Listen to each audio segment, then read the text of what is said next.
Hello and welcome everybody to another StarCraft 2 cast by Glitch. Today, I'm going to be bringing to you a best of 5 from the GIGABYTE Cup. This is actually the finals of a tournament that was played just the other day, played very recently, fresh off the internets. Bringing to you, spawning in the bottom left corner as the Blue Zerg, playing from Team Millennium, we have MΔLalush.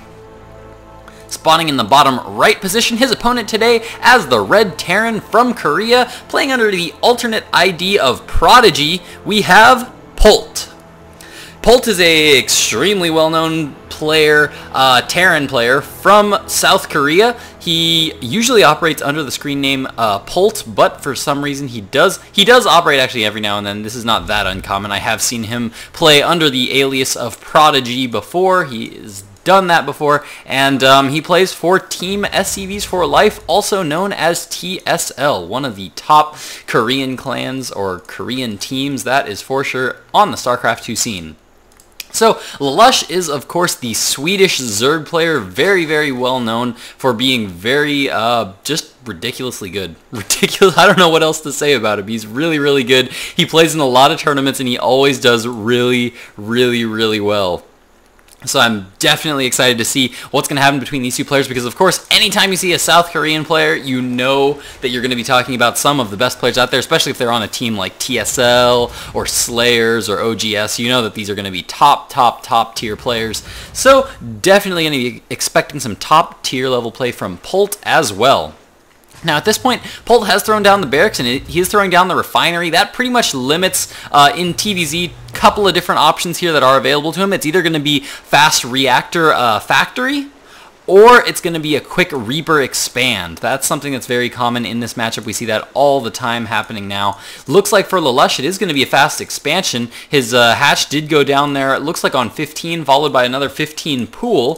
So it looks like that's a pretty safe and standard opening. There's not really a whole lot a Terran can do to deny a 15 hatch from a Zerg player. That's pretty much standard. If they want that 15 hatch, they can pretty much get it. Of course, those 2 racks bunker rushes are a possibility, but on a map like Tal'Darim Altar, where your opponent is not likely to scout you right away. I mean, he's got a 1 out of 3 chance, I guess, to immediately scout you like super quick, and if he just blindly places down a couple of barracks in the middle of the map, there's a good chance he won't place them near the right place. So it's a little bit safer on Tal'Darim Altar, as well as other just big open 4-player maps in general, to do a fast expansion for Zerg players.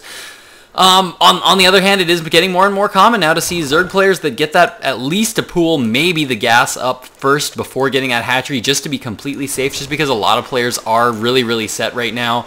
The way the current game is played, a lot of Protoss players especially really like to try to do a lot of early aggression and deny that early hatchery. Terrans are kind of on the fence. Sometimes they kind of like to tech while maybe doing something with Hellions or Banshees to kind of poke while they tech and expand and do all those other kind of things. I always kind of felt like Protoss have to a little bit more make a decision as to whether they don't really have that many good harass units that they can just send. They can't just make a couple of harass units, send them to their opponent's base like Terrans have Hellions, and then just kind of tech behind that or expand behind that. They kind of have to commit a good number of Zealots and Stalkers and Sentries in the early game to really do some damage and apply that pressure if they want to do that.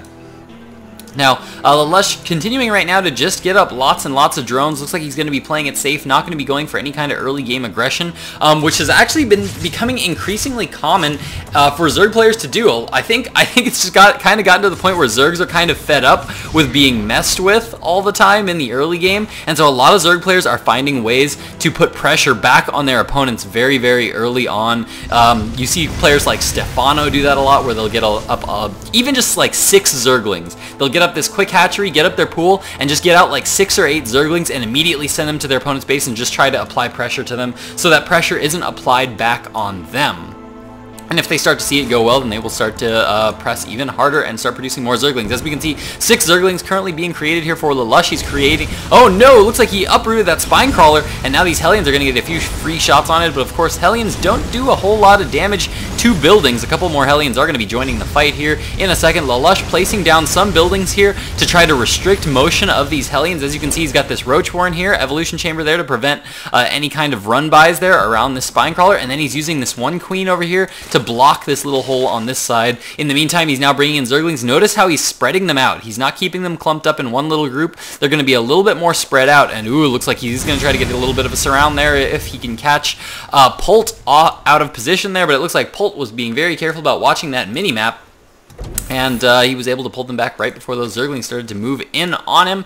And now it looks like LaLush is actually just going to be content to drone up a little bit. Oh, we do now have Roaches on the way here for LaLush, so it looks like it's going to be 3 Roaches currently on the way. Still just operating off of 1 gas right now. If we check out the Harvester count right now, we can see LaLush is way up, 34 Harvesters to 26. That is going to be pretty good for him. In the meantime, the Overlord Scout does get in, managed to see a factory going down. Does he see that other barracks? Did he actually manage to see that other barracks? No, he didn't actually see that other barracks that went down. All he got to see were these 2 back buildings here.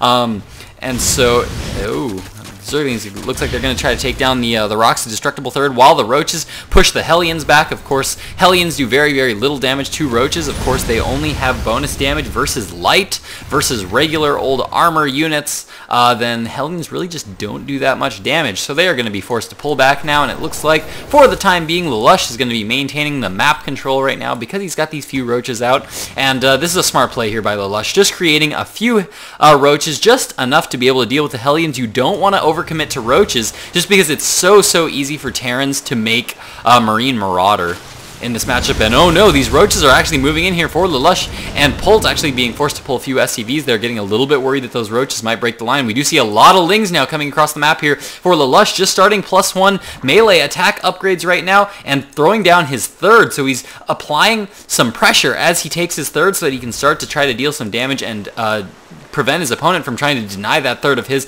In the meantime, he's going to be poking around here with these Zerglings. With these Zerglings moving around the back, they could actually be able to get a good surround on these Hellions. That's exactly what he needs to be able to do. He needs to hold the Hellions so that they're not allowed to kite any of these Roaches. These Roaches are still at the front. They are going to be able to manage to catch those Hellions right at the front of the base, and he's moving out now with a few Marines. He does have 1 Marauder in the mix. All of these units currently have no upgrades, no combat shields up yet, no stim pack up yet, and that is one of the things about getting up these early Hellions.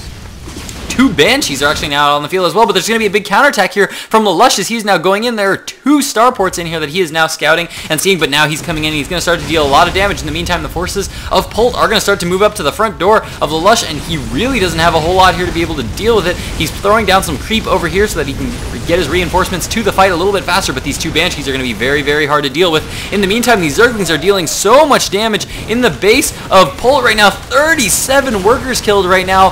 Polt is really going to be all in with this attack. He's really going to need this attack to do a lot of damage and be very, very successful. LaLush has now pulled back all of his drones. He's going to have to engage here in one big engagement. As we can see, lots of Banelings now on the way. LaLush did get up that Baneling nest, and that is going to be so strong if he can connect with those Banelings on all these units. He does have a good Queen count right now. 3 Queens are currently out on the map right now. Banelings moving in, drones moving in, everything going in right now, and oh, those Banelings not getting the best hits right now as Polt was able to spread out his Marines quite a bit.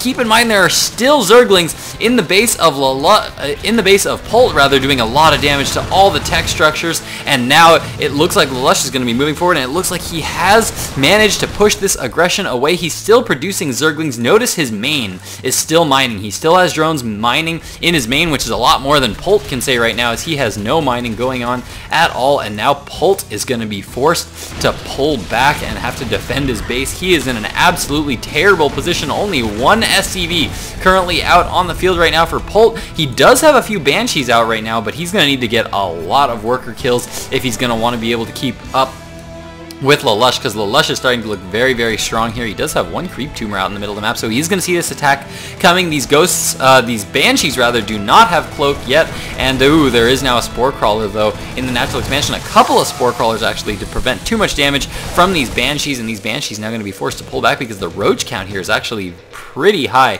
These Roaches don't take too much damage from Marines, but with these Banelings are going to be here to do the damage, and now Polt just trying to poke in with these Banshees, trying to see if where he can do some damage. And oh, it looks like LaLush is going to lose a couple of drones here to all these Banshees. These Banshees can actually deal a lot of damage very fast. These Banshees deal quite a bit of damage per shot. With 4 Banshees, they can just tear through Queens actually quite easily. As we are about to see, look at that. 1 Queen goes down. Second Queen goes almost down in 2 volleys. If he would have kept up that 4th Banshee, he would have been able to do a lot more damage. Lots and lots of mules now going down in the base of Polt. But man, look at this. He has almost no production right now. All he's got is this 1 reactor barracks, and LaLush is now moving out with a lot of Banelings and a lot of Roaches. These Banshees are still in here dealing a lot of damage, but it looks like the Queens are now moving in, and the GG from Polt, as he knows he is just not going to be able to keep up with the production of LaLush. As we can see, 72 food to 21 is a pretty big deficit there for Colt. So that means that LaLush takes game 1, and we're going to be going into game 2 of 5. So stick with me, guys. Game 2 of 5 in just a moment.